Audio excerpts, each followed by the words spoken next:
Hey everyone, and welcome to another video. Tonight we have a three-part series by the name of I Know What Happens When You Die. All three parts are in this video, so you will not have to wait for a part 2 or part 3 or anything like that. It's all right here. I did want to give a quick explanation. My memory's not the greatest. I think we've done part 1 in the past. It sounded very familiar to me. If we did, it was in one of the 2-hour compilation videos. So if you're listening along and you're like, hey, is this like a re-upload? What's going on? It's because I think we've done part 1 in the past, but I know for sure we have not done parts 2 and 3. Again, all 3 parts are in this video. I want to give a huge thank you to the author for allowing me to share this story with all of you. Without the authors who allow me to do this channel, it would probably still exist, but definitely not in the format or the way that it does, and I just want to express my gratitude for the authors who allow me to do so. If you do enjoy, please be sure to drop a like rating. It lets me know that I'm doing a good job. Subscribing if you are new is also very much appreciated. Recording intros is hard. I don't know why every once in a while I'm like, yeah, I'll record an intro on camera, and then I find myself rambling. Anyways, sit back, do whatever it is that you do to relax, and as always, I hope you all have a great night.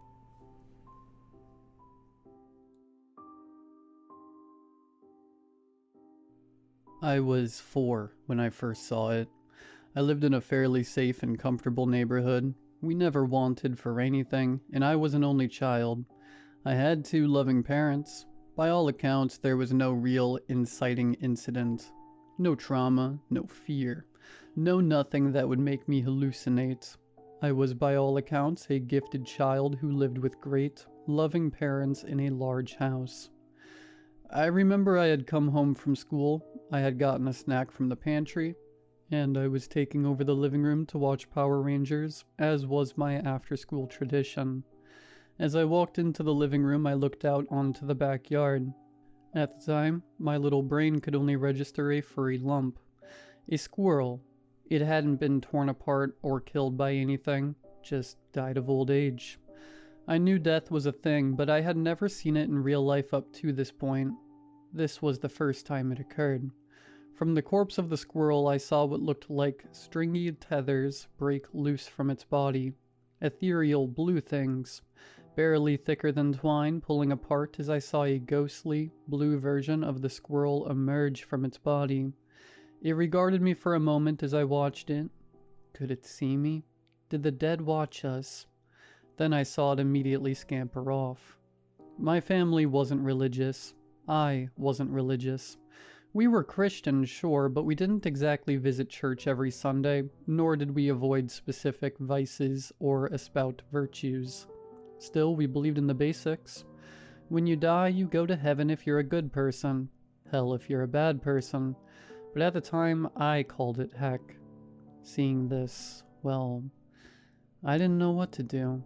How was a 4-year-old supposed to handle this? Instead of watching TV, I went to my mom in the office. She was busy on a computer, having a serious talk with someone I didn't know. And are you sure it's nothing serious? If you... I'll have to call you back. We'll pick this up soon. Sure. Goodbye.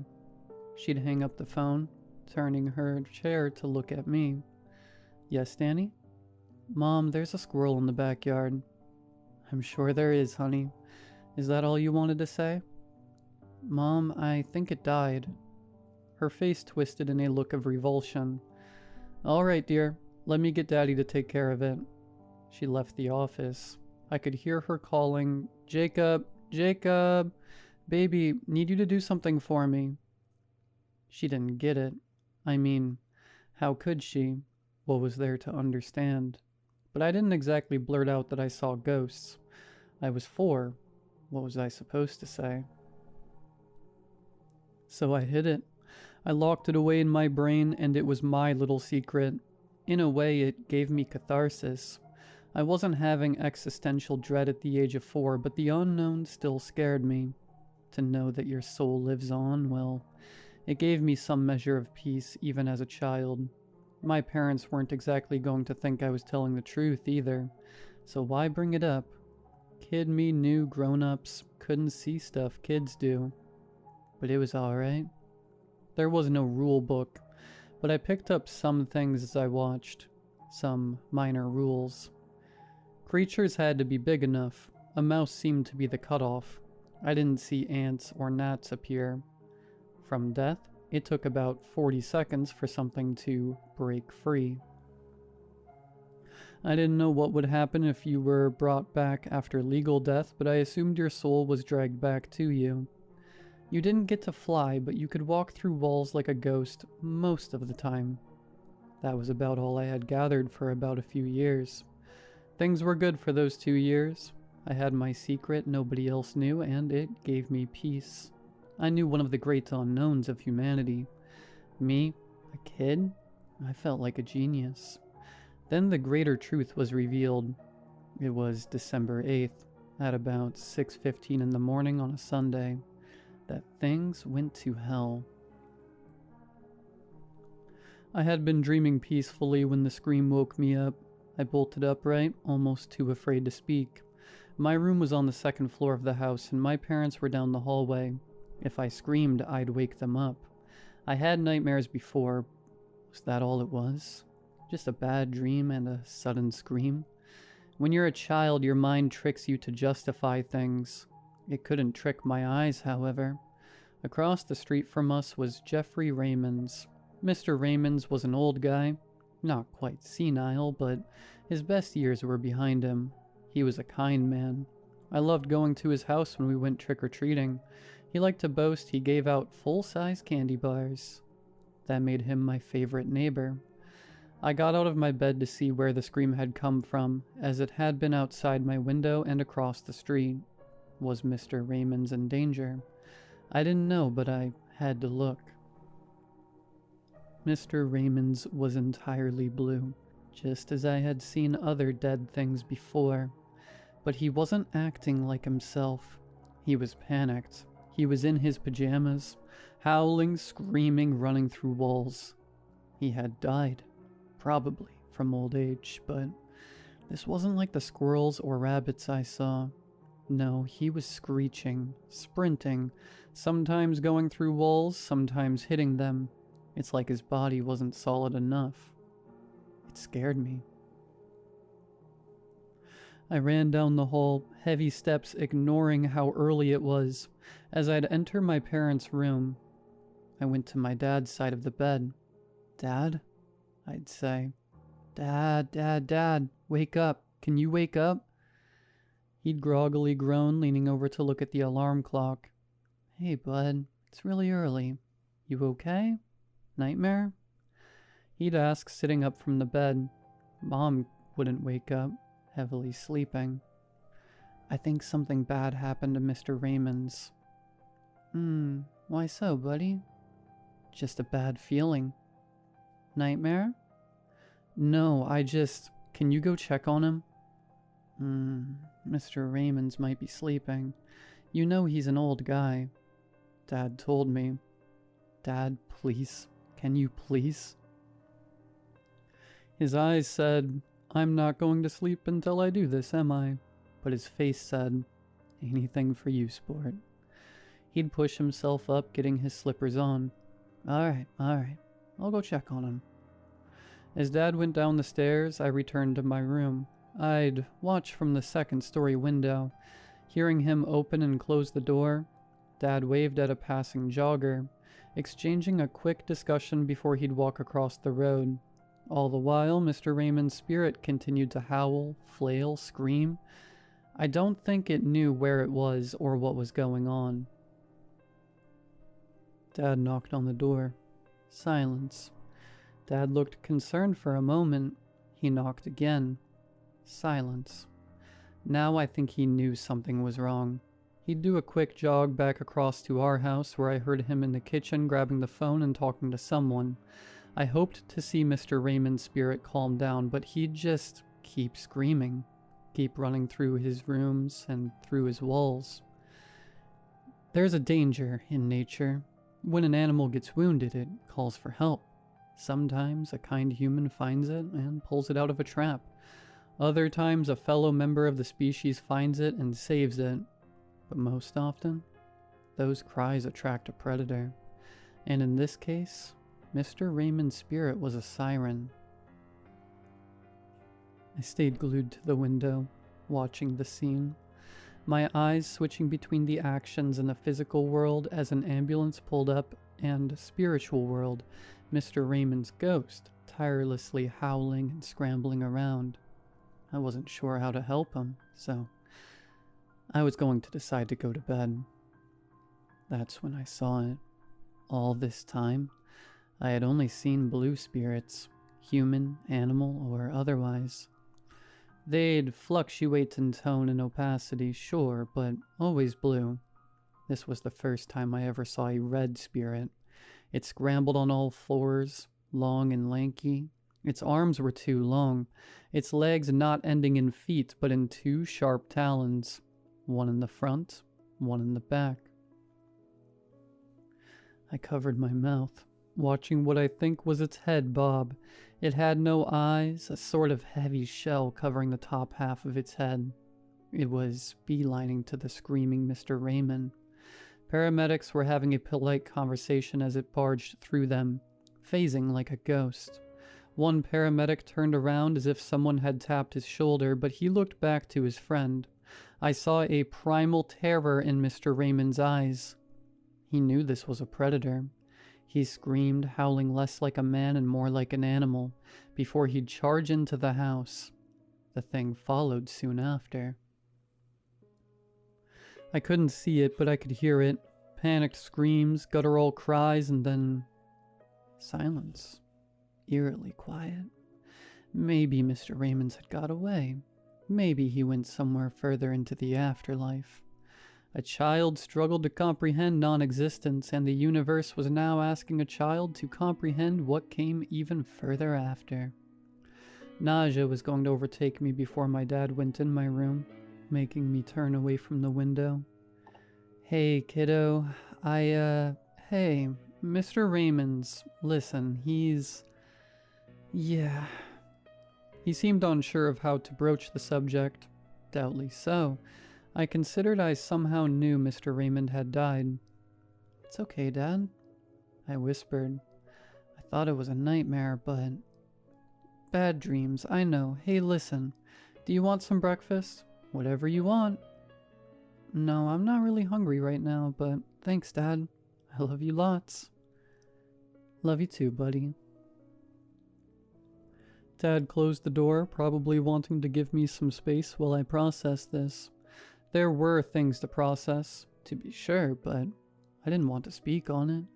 I turned back to the window, watching to see if the red thing had gone. It hadn't.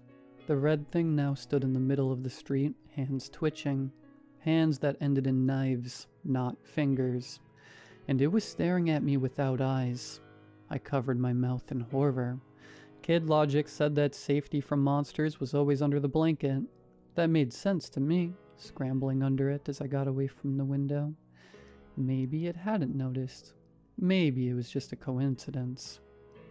Did it want to get me next? Did it want to kill me? The blankets covered me, head to my knees as I hid. I didn't need to see it. I could hear it. The clicking and clacking of its knife fingers on the walls. The red glow as it moved inside my room. I was trapped under my blanket, quivering, and as it came into my room, it just sat there, knees to its chest right across from me. Time seemed to slow. Did I sit under the blanket for a minute? 20? 2 hours? I don't know. But it wouldn't leave, sitting there watching me. I felt bile well in my throat. I wanted to throw up from panic and dread. Experimentally, and against the child's code of what kept you safe, I removed the blanket. The thing was easily 7 feet tall, maybe more, but its arm length had to be about 8 or more. The shell on its head was more of a carapace, fused to the top of its head like a helmet. Leathery red skin, taut and tight, like leather stretched over muscle. The worst was the mouth. It had no lips, no jaws, no normal teeth. What instead I saw was a slowly rotating blender of a hole, sharp and jagged. It was uncanny to feel a stare with no eyes upon you. We locked gazes. Or, at least I think we did, as I trembled in bed. I think I had peed myself, quivering, watching it observe me. It looked back, seemingly unaware of the horror I was in. We were in a stalemate until one long, bony knife finger uncurled. I watched that knife etch into the wall of my room, not damaging the physical space, but doubtlessly marking my room in the spirit world. It read, "Can you see me?" I looked at the wall, then to it, then to the wall. I nodded. Its razor maw rotated, sharp and jagged teeth spinning. "Can you hear me?" it asked, its voice guttural like it came from a drain pipe clogged with muck. I nodded. Of all the words to come out of its mouth, I didn't expect what it said next. "Sorry, I didn't want to scare you." Sorry? A monster made of knives and jagged pieces was apologizing for scaring me. "Can you hear me?" I asked back. "Yes." We stared at each other for an uncomfortable amount of time. "How did you know I could see you?" "Your eyes, they're like a lighthouse. When you looked at me, I thought I was in a spotlight." "Did you hurt him?" I asked bluntly. "Did you hurt Mr. Raymond's?" "Was that his name?" it asked. "Yes, I did. I'm sorry. Things are different when you cross over." "But that doesn't make it right," I'd argue. It looked at me, seemingly to finally parse that I was a child, before it'd tilt its head. "You will understand in time. What's your name?" "I shouldn't talk to strangers." "I don't want to be a stranger. You're the only voice I've heard since crossing over." It paused as if trying to figure out how to communicate with a child. "Then what's your name? Strangers don't give out their names." "I don't have a name," it responded. I looked at him. It occurred to me in some childish capacity that not having a name was bad. I looked him over, quivering, ignoring the panic. He might look scary, but he was being too nice, too polite. Just because someone looked horrible didn't mean they couldn't be good. "Rocky," I'd say. "Your name is Rocky." "Why?" it asked, tilting its head. "Rocky's the Red Ranger. You're red, so you're Rocky." "What's the Red Ranger?" I stared at him, realizing he probably didn't know much of anything. As an adult looking back, I realize how idiotic it all is. The juvenile desire to help, ignoring my own safety because I felt I was special. "Nothing bad ever happened to special people," spoke the childlike mind. "In fact, you can help him, and he won't hurt other people. Evil was a choice, and maybe, just maybe, I could make him something good." "Rocky, do you want to be my friend?" I asked, oblivious in my youth to how stupid this was, only focused on how I could help him. "But you have to promise that you'll be good." "I would like that very much." Rocky would make no promise, only that he would like that. The longer you're in a strange situation, the more your brain just numbs itself to the insanity of it. It was strange at first, waking up to sometimes see Rocky at the foot of my bed. His appearance was sporadic. He'd appear and disappear as he saw fit. The longest I recall him being gone was about a month and a half. I almost thought he had left for good. Maybe he went to heaven. Then he came back as if nothing had changed. After a time, it became weirder when Rocky wasn't around. I'd still see spirits now and again, but I hadn't seen anything like Rocky since he came into my life. I kept him a secret from my parents, coupled with everything that had happened. I thought I was an adult now at 6 and too old for an imaginary friend. It's laughable what children think maturity is, and to my younger self's credit, Rocky wasn't imaginary. At the beginning, I merely tried to introduce him to my hobbies and interests. It was through this way that I found Rocky couldn't see electronics that well.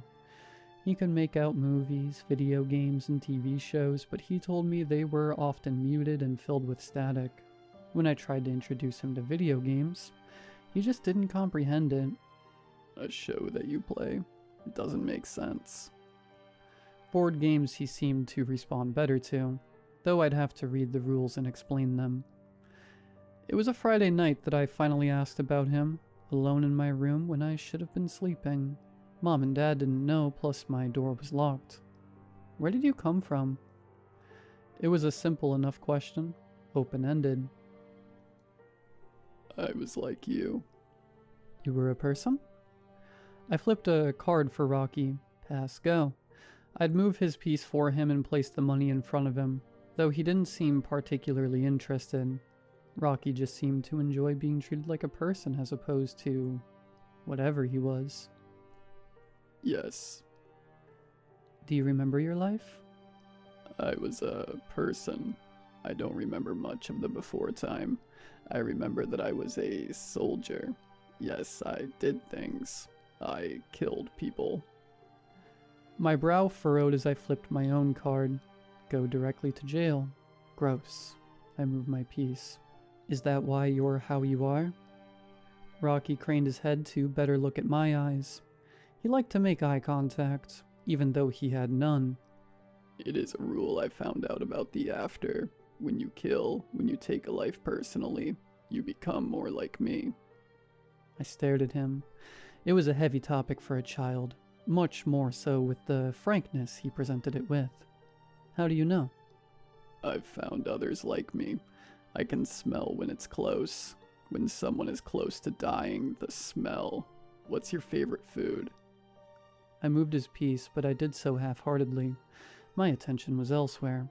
I like pizza with onions. Imagine that, but you haven't eaten in years. Imagine the smell, the aroma, so close, so delicious. It was the first time I ever saw two slits open on Rocky's face.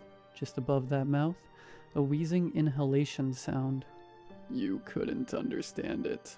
How hungry you get. How you'll do anything for it. My mind had finally linked what had happened with Mr. Raymond's. But you only chase after bad people, right?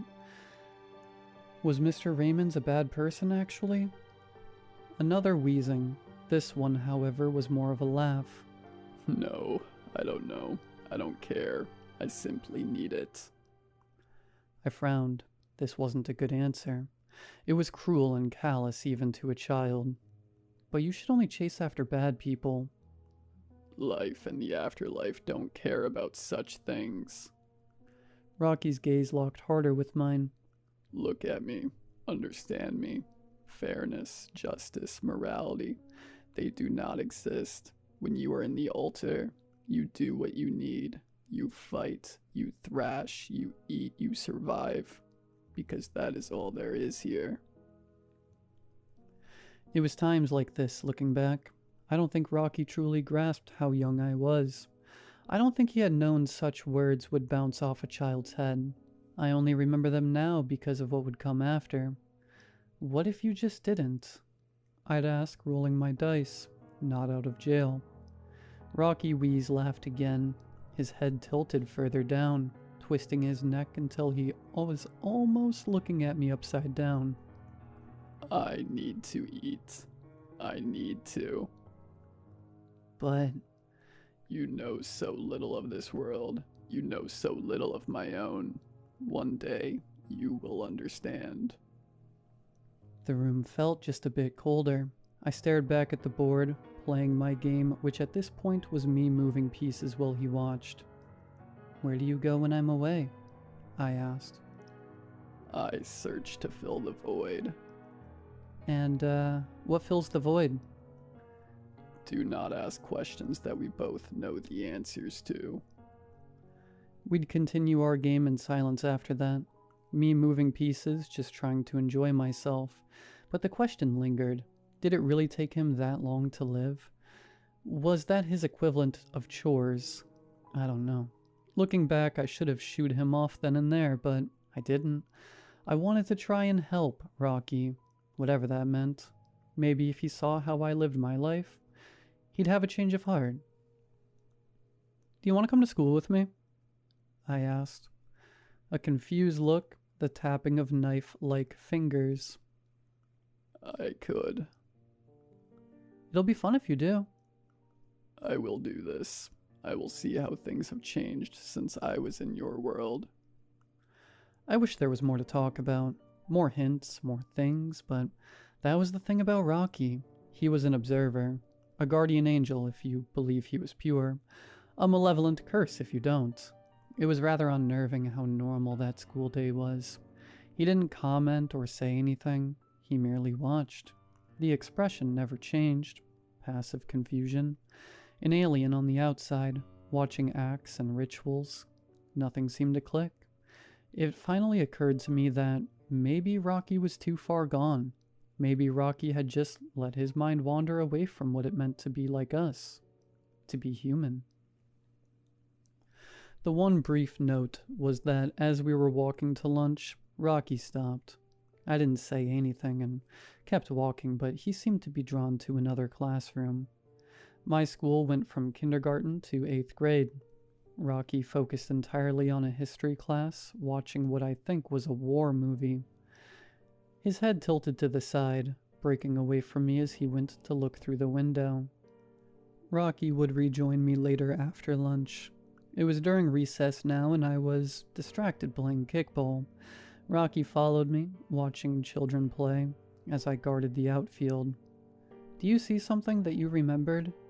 I asked in a hushed whisper. "Yes, maybe, possibly." "What was it?"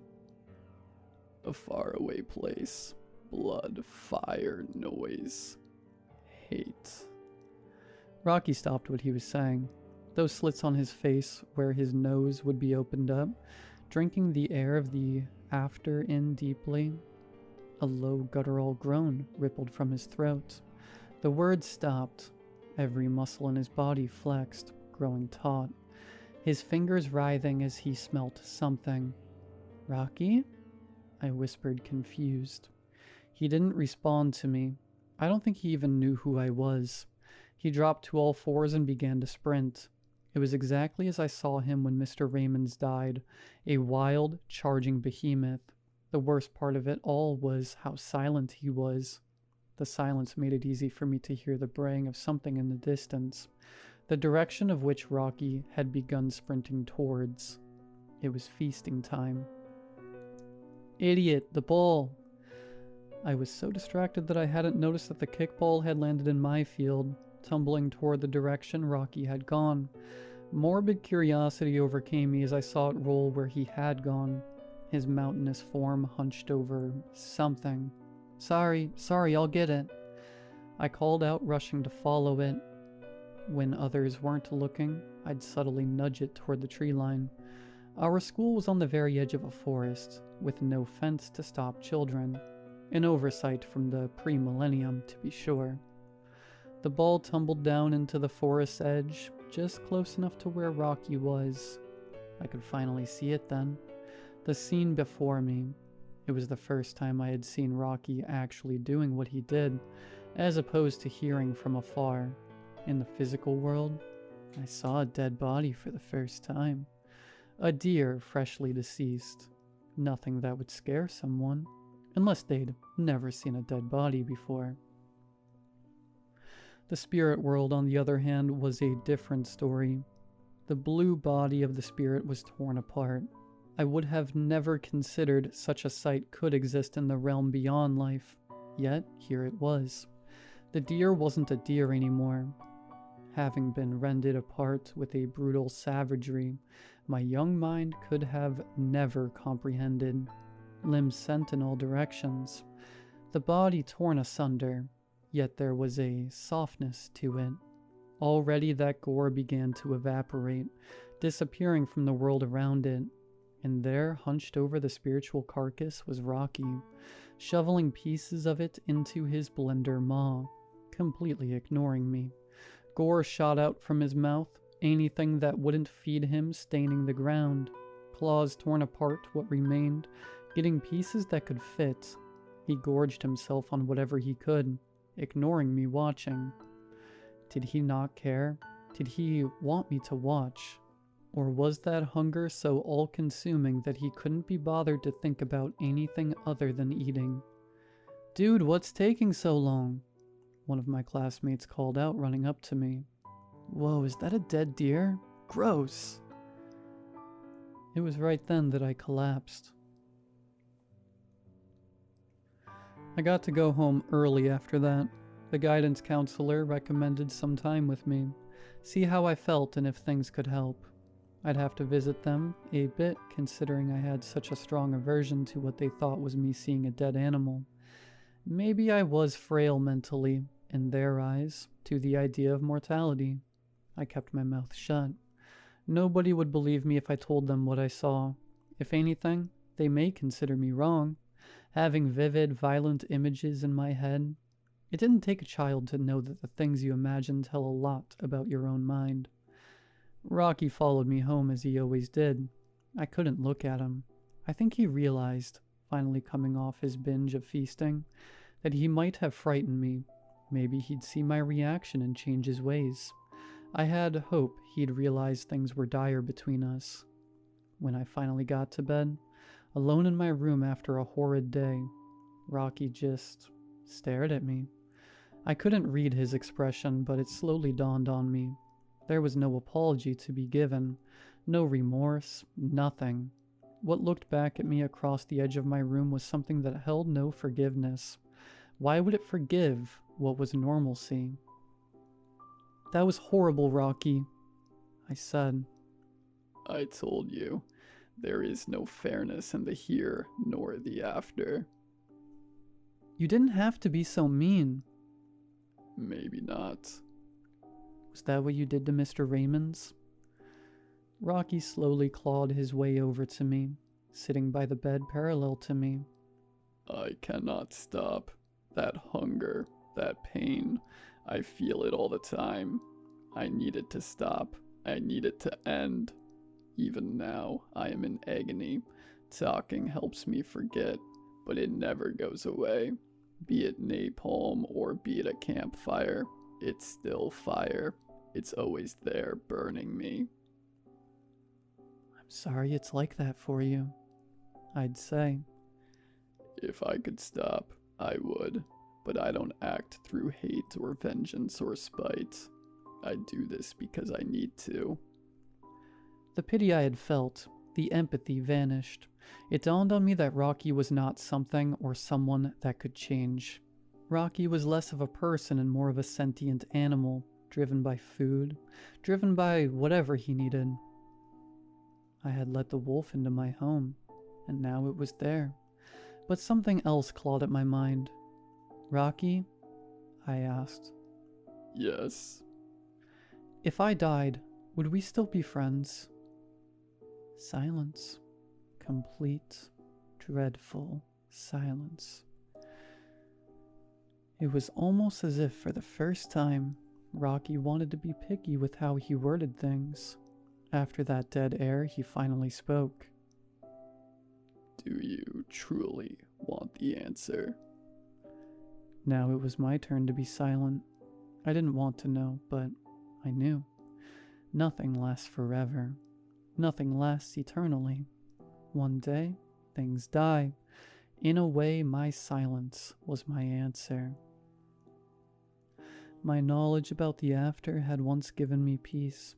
Now it made me reconsider everything. I couldn't be near Rocky when I died, but what if there was an accident? What if a meteor fell on my house tonight? What if I got hit by a car? And what if Rocky was there?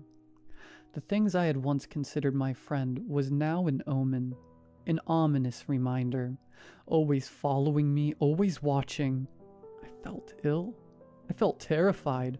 Existential dread, the thing I had believed I had passed, loomed over me now more than ever. Every day that passed, I was closer to dying. And Rocky would be there, waiting for me. Whether I liked it or not, it's there that I realized that he was a sword looming over me. Could I get away from him? Could I escape him? No. He didn't need to sleep. Rocky could watch and wait, eyes locked on me. I could never escape him. I couldn't run from him. He was a ticking time bomb. The day I would die, he'd be upon me. I felt nausea overcome me, dread, terror. He would always be there, watching, waiting, yet to him he couldn't grasp my terror. To him I was just a friend he'd one day tear apart when the final breath escaped his body. These were things a child shouldn't have to think about. Rocky watched me sit in contemplation, opting to join me in it, those long, sharp fingers resting on bony knees as he'd stare forward. I was so focused on myself that I hadn't considered death may come for someone else, close to me.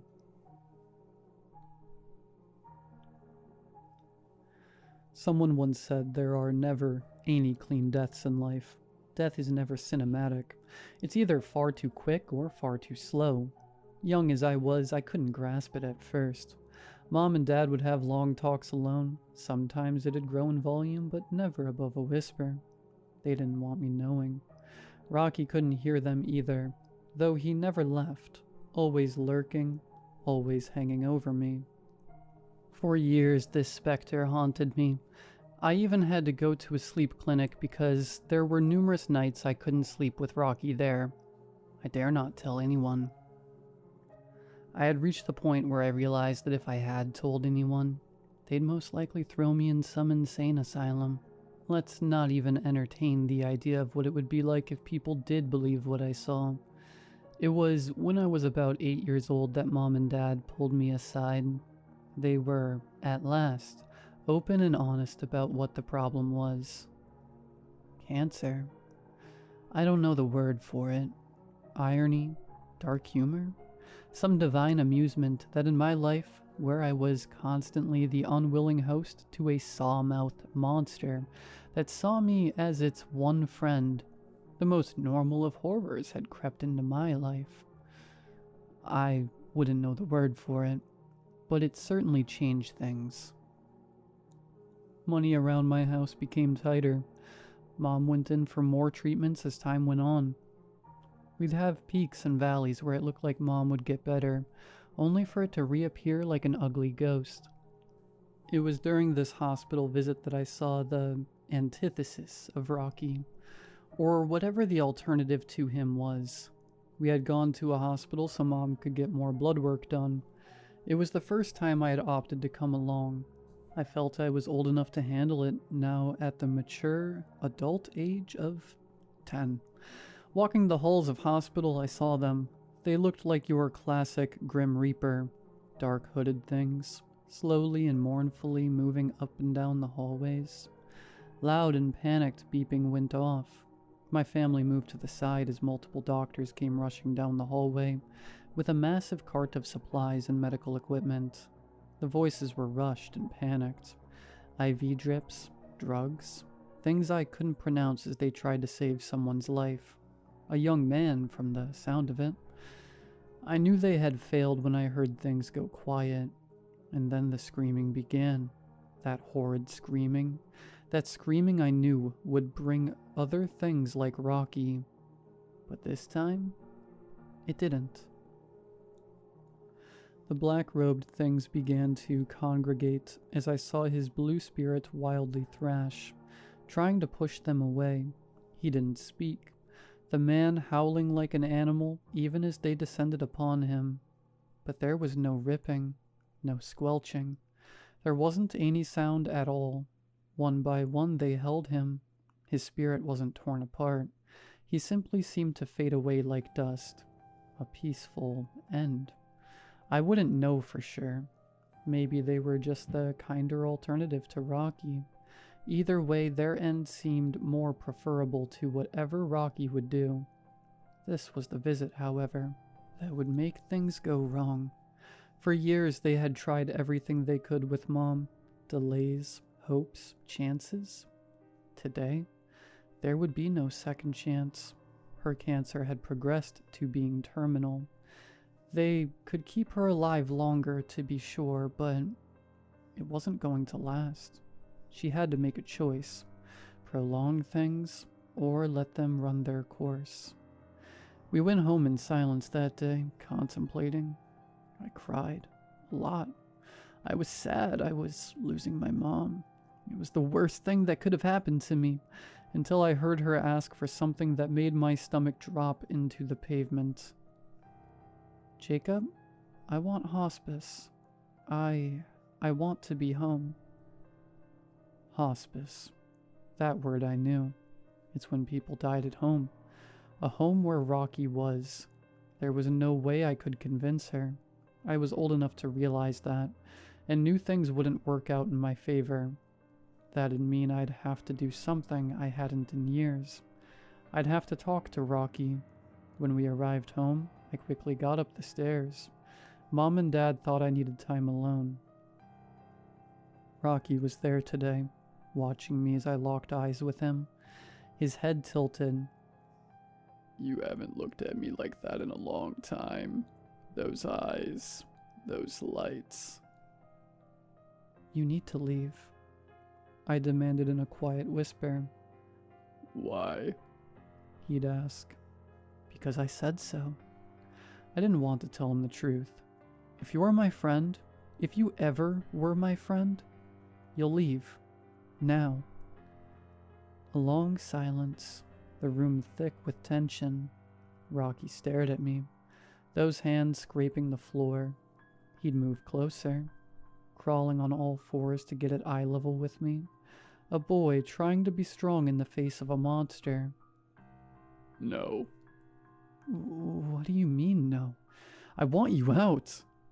I stuttered, trying to hold my ground. No, I am not leaving. Your lights, your voice. I need them. I want them. But that's not why I'm not leaving. No. I'm not leaving because I can smell it. Those slits on Rocky's face opened, breathing in deeply, fingers dragging along the ground. The smell? I moved away from him. Rocky's anatomy had only gotten worse as I got older, but the smelling never sat right with me. Deep inhales resounded in the room. Oh, I can smell it. Something's close. Something's decaying. Soon. Rocky muttered. Someone's crossing. Maybe they'll cross over soon. I need it. I want it. I have to feast. I must feast. You're a freak. A monster. No, I am an animal like any other. We're all animals. We all have needs, and I need this. Rocky clawed his way away from me. But those deep inhales never left. He kept sniffing, drinking in the stench of death, drinking in my mom dying. I had never been more angry, never more scared, and never more helpless. The next 2 years went by both like a flash and agonizingly slow at the same time. More family came to visit. Dad spiraled into depression. Mom tried to keep things happy, even as she degraded, and all the while, out of the corner of my eye, I could see Rocky. He grew bolder day by day, wandering around our house like a beast claiming territory, a ward to anyone else around that this was his to have. I wanted to punch younger me for bringing in a feral monster into our home. And just like that, there we were. Most of the family was gathered around the bed. Mom lay there, gaunt and pale. She looked between all of us, holding my dad's hand.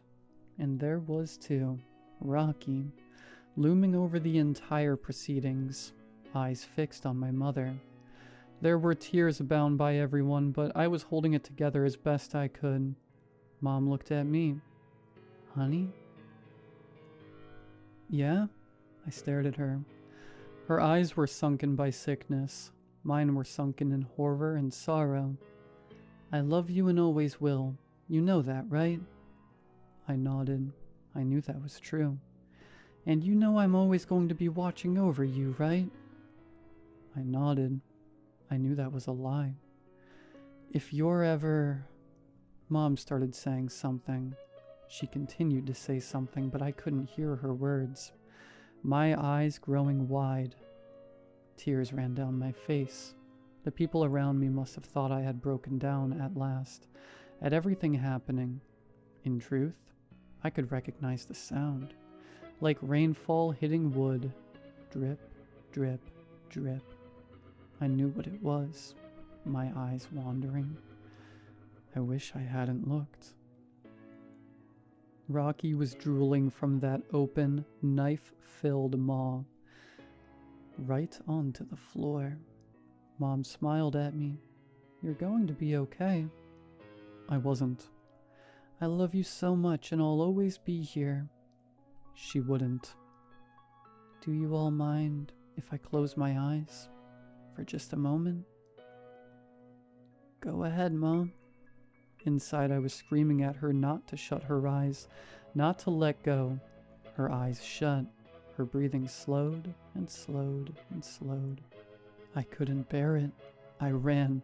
I left the room and I ran into mine. I shut the door. I locked the door. I stuffed my head under a pillow. I turned on the TV. I started playing music. Even so, I could hear my family in the other room. They were all crying, talking, speaking among themselves. I could hear them. I could hear everything. The screaming started. My mom's voice. It didn't last long at all. Before I had only heard Rocky's work from afar. A room away, I could hear every horrid thing. My mind could piece together similar sounds alone. The wet, slashing sound like a butcher's knife cleaving through meat. The bludgeoning noises of heavy hands on something soft and wet. The sound of someone overturning a bucket, spraying its contents on the floor and around the room. The screaming devolved into soft cries, gurgling, choked grasps. And then the other sound. The gorging.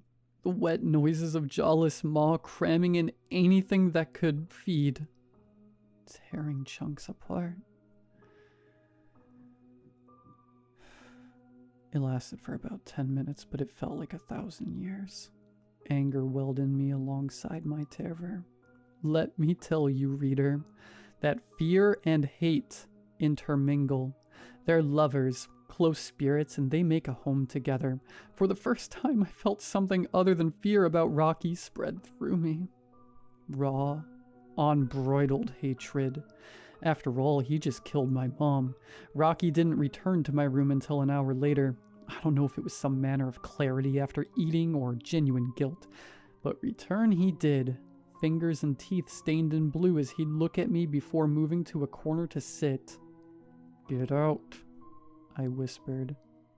It had to be this way, Rocky responded. I'm going to kill you. At this, Rocky snapped his head towards me. Shock. Not that he felt betrayed or hurt, like I had said something that wounded him. No, this was a look of surprise. Not once, since this thing had crossed over, had it been threatened. There was almost a look of amusement in its eyes. And then it smiled. That bloody hole of a maw twisted into the closest thing of a grin it could. Good luck. Rocky crawled out of the window then, leaving behind a trail of gore, a trail I could never wash out. When I'd sleep, when I'd come home, I'd always see it, the dark blue stain of what my mom had been. There is not much more to it.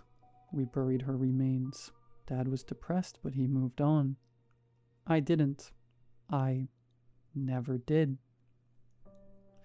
After what happened, Rocky never came back. I know Rocky is out there in this in-between, and it is why I am writing this. Consider this my confession. This will be the last you hear of me because I figured it out. I have figured out what makes you into something like Rocky when you die. I am an adult now with the funds and capabilities to finish this plan. I am going to do many things. Terrible things. I am going to drink deep of the well of monsters and give myself every single fighting chance I have against that horrible thing. And when I feel I have drank as much as I could until bile fills my soul, I am going to return to my home from when I was a boy and cross over. I am going to find Rocky, and I will make him pay. I don't know if I can stop a monster, and the thought of seeing him again fills me with dread and horror, but it also fills me with hate, and hate will drive me forward. I know what happens when you die, and God willing, I am going to make Rocky find out what happens after.